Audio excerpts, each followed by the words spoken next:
akan jual semua aset, awak akan keluarkan semua duit KWSP awak.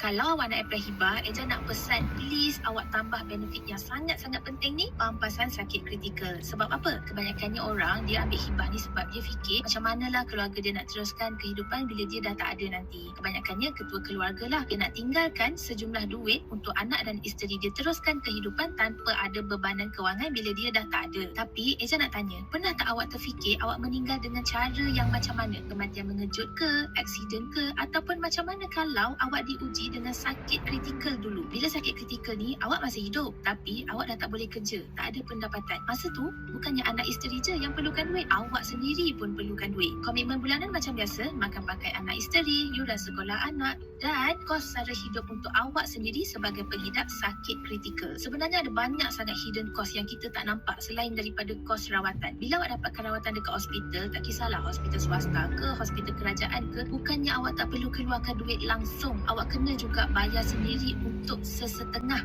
kos rawatan tu. Lepas tu, awak terpaksa dapatkan rawatan secara berkala, ulang alik hospital, mungkin setiap bulan, mungkin setiap minggu, mungkin juga setiap hari.